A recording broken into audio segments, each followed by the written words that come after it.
नमस्कार, आपका स्वागत है मेरी क्लास में। मैं हूं गीतिका और हम कर रहे हैं नाथ साहित्य के बारे में। पिछली क्लास में मैंने आपको नाथ साहित्य स्टार्ट करवाया हुआ था, तो उसमें कुछ पॉइंट्स और आप ऐड कर लीजिए, ये भी आपके लिए हेल्पफुल रहेंगे। देखिए, ये हमने पीछे करा था। नाथ साहित्य की भाषा संदूकड़ी थी, जो खड़ी बोली और राजस्थानी का मिश्रण रूप था। ठीक है, तो आगे आप लिखिए। राहुल सांकृत्यायन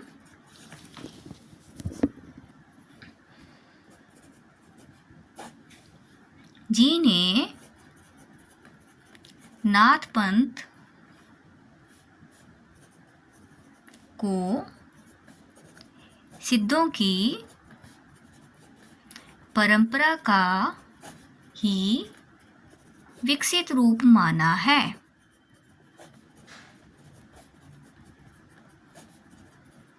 ये जो कथ्य आ जाते हैं थोड़े से इम्पोर्टेंट होते हैं कि किसने क्या कहा है, क्या माना है, ये बातों का आप ध्यान रखना। ठीक है, इन्होंने क्या माना है? नाथ पंथ को सिद्धों की ही परंपरा का विकसित रूप माना है। किसने? राहुल सांकृत्यायन जी ने। आगे देखिए, डॉक्टर रामकुमार वर्मा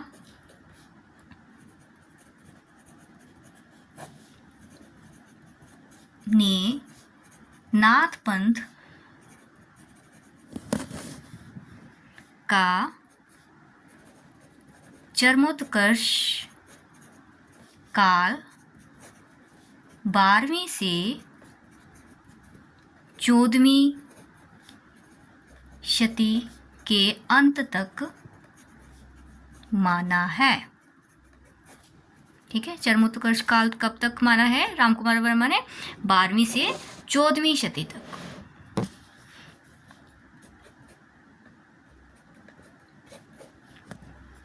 आगे देखिए, नाथ पंथ के प्रवर्तक, ये भी आपको पता होना चाहिए कौन है। नाथ पंथ के प्रवर्तक देखिए, मत्स्येंद्र नाथ,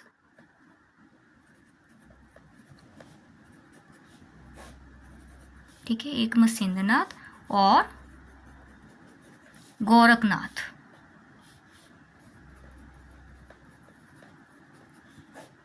ठीक है, इन दोनों को ही नाथ पंथ के प्रवर्तक माना जाता है। ये जो मत्स्येंद्र नाथ थे, गोरखनाथ के गुरु थे। देखिए, इंपॉर्टेंट पॉइंट है ये भी।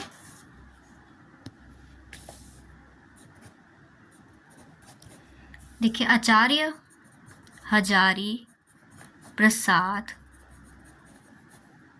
द्विवेदी जी ने नाथ पंथ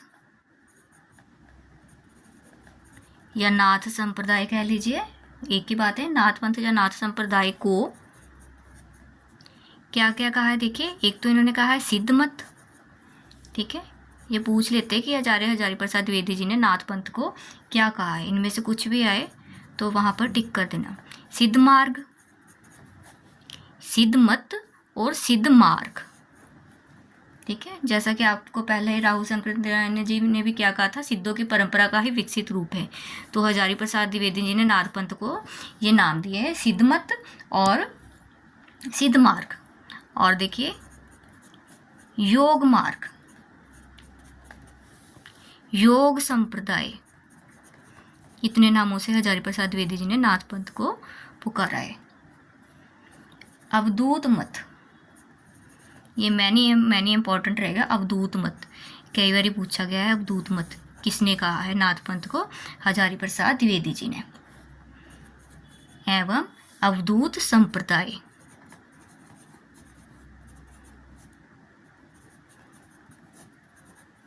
ठीक है, इतने सारे नामों से पुकारा है आचार्य हजारी प्रसाद द्विवेदी जी ने। आगे लिखिए, बौद्ध सिद्धों की वाणी में पूर्वीपन का पुट था।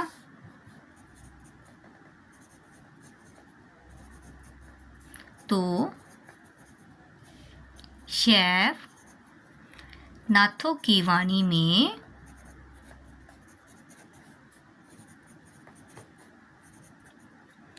पश्चिमीपन का पुट था। ठीक है, सिद्धों की वाणी में कौन सा था? पूर्वीपन का। ठीक है, और जो ये जो नाथ थे इन्होंने शैव मत का ही प्रचार करा था। ठीक है, शैव मत का ही आगे जाकर के विकसित रूप क्या है, नाथों में दिखाई दिया है, तो इनको शैवनाथ इसलिए कहा गया है। शैवनाथों की वाणी में क्या था? पश्चिमीपन का पुट था। ठीक है, मतलब ये इनकी भाषा पश्चिमीपन का पुट लिए हुई थी।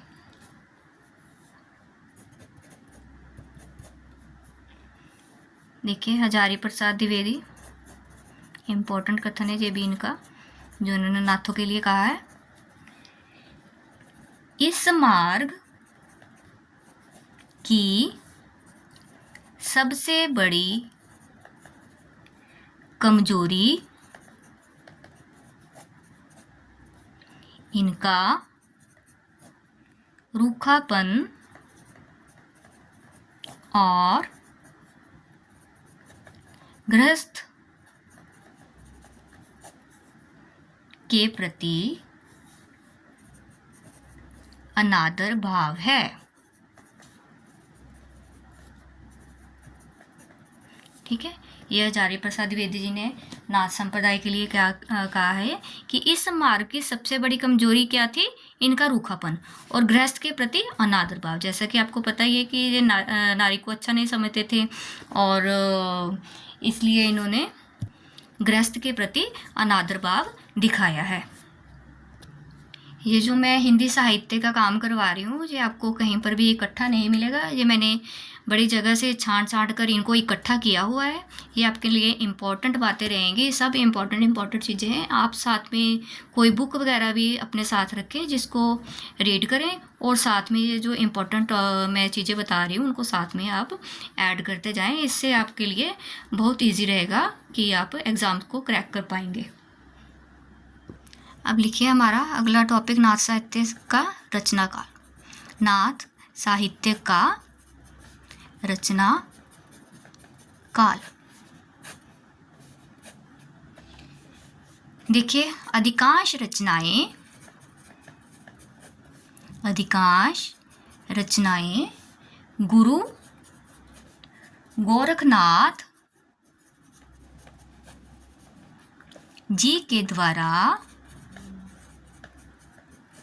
रची हुई मानी जाती है। ठीक है, अधिकांश रचनाएं किसकी है अब नाथ साहित्य में? गुरु गोरखनाथ जी की। अब गोरखनाथ जी का रचना काल सब विद्वानों ने अलग अलग बताया है। गोरखनाथ का रचना काल, देखिए, हजारी प्रसाद द्विवेदी जी, हजारी प्रसाद द्विवेदी, इन्होंने कितना बताया है? 9वीं शती। हजारी प्रसाद द्विवेदी जी ने 9वीं शती बताया है। गोरखनाथ जी का समय अब डॉक्टर पीताम्बर दत्त बर्थवाल, इन्होंने कितना बताया? 11वीं शती।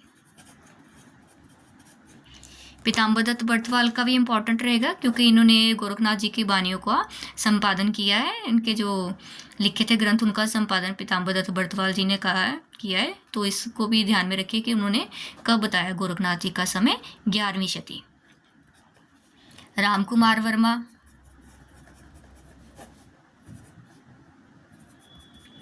और रामचंद्र शुक्ल,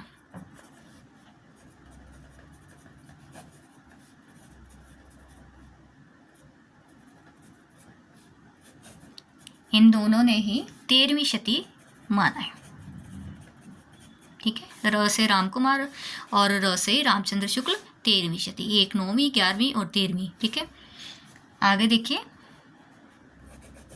सर्वमान्य रूप से माना गया है 13वीं शती। ठीक है, सर्वमान्य रूप से गोरखनाथ जी का समय माना गया है 13वीं शती का प्रारंभिक काल, 13वीं शती का प्रारंभिक काल। ठीक है,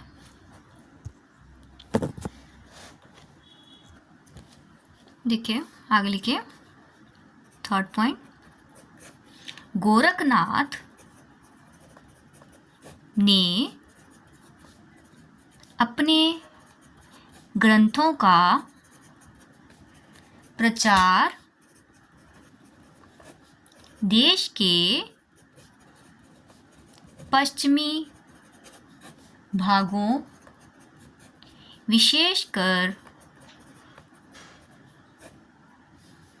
राजपूताने और पंजाब में किया।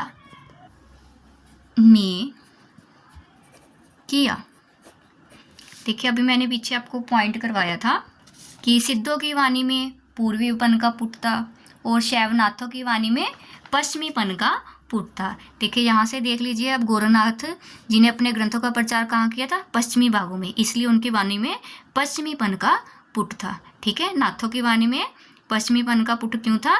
क्योंकि इन्होंने अपना जो ग्रंथों का प्रचार है वो पश्चिमी भागों में किया था और सिद्धों का पूर्वी। ठीक है, आगे लिखिए, गोरखनाथ को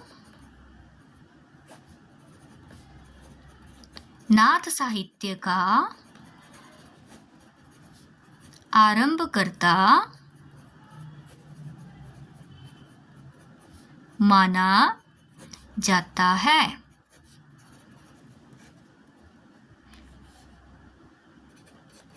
अब गुरु का नाम क्या था इनके? मत्स्येंद्रनाथ। गुरु लिख लीजिए इनके, गुरु का नाम मत्स्येंद्र नाथ। गोरखनाथ के गुरु का नाम मत्स्येंद्र नाथ था। अगला पॉइंट लिखिए, गोरखनाथ ने अपनी रचनाओं में गुरु महिमा, ठीक है, उनकी रचनाओं में क्या क्या मिलता है? गुरु महिमा, इंद्रिय निग्रह, प्राण साधना,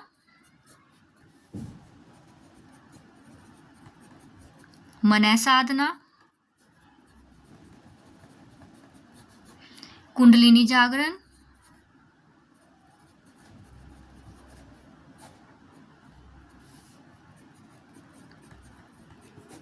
शून्य समाधि,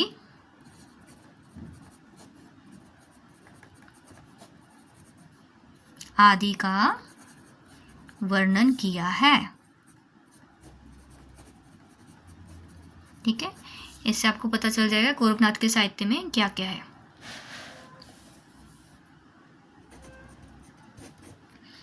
गोरखनाथ के ग्रंथों की संख्या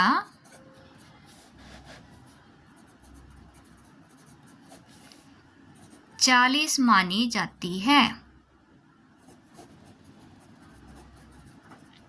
कितनी मानी जाती है? 40 मानी जाती है। किंतु डॉक्टर पीताम्बर दत्त बर्थवाल ने केवल 14 रचनाएं ही मानी है। ये भी इम्पॉर्टेंट है। पीताम्बर दत्त बर्थवाल ने गोरखनाथ जी की कितनी रचनाएं मानी है? 14। ठीक है, वैसे कैसे कितनी मानी जाती है? 40 मानी जाती है। तो पीताम्बर दत्त बर्थवाल ने 14 मानी है। आगे जी भी ऐड कर लीजिए, डॉक्टर पीताम्बर दत्त बर्थवाल ने गोरखबानी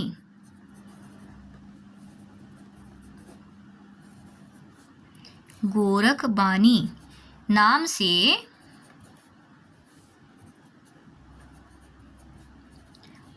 उनकी रचनाओं का एक संकलन संपादित किया है।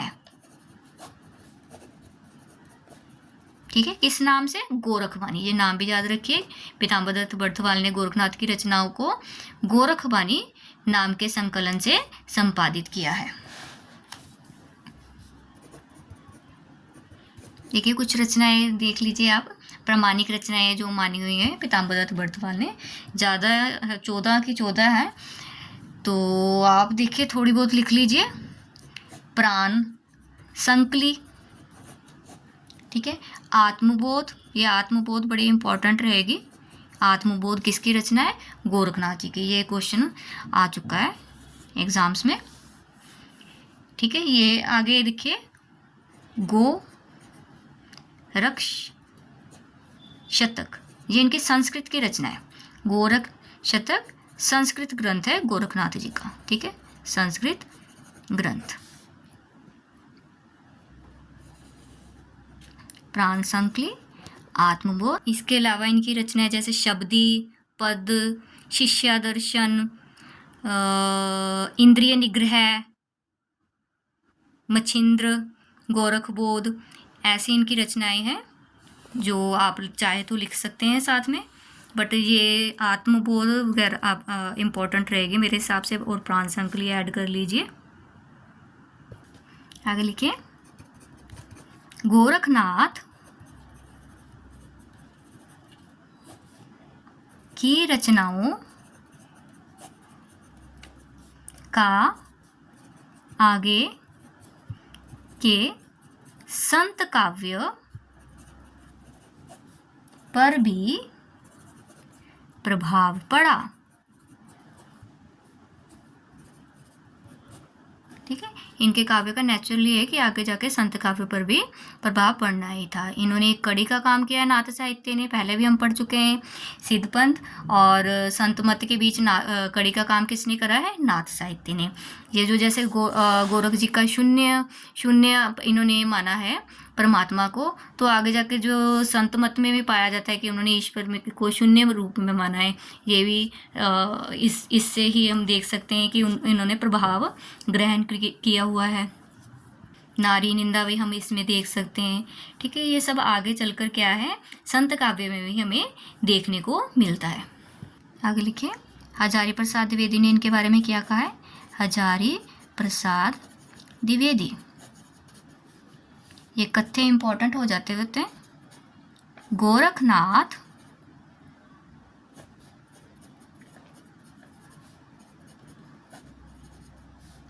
अपने युग के सबसे महान नेता थे। ये कथन किसने कहा है? हजारी प्रसाद द्विवेदी जी ने। आगे देखिए, रामकुमार वर्मा,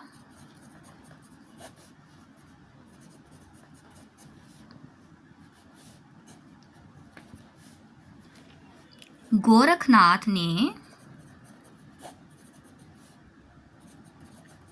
नाथ संप्रदाय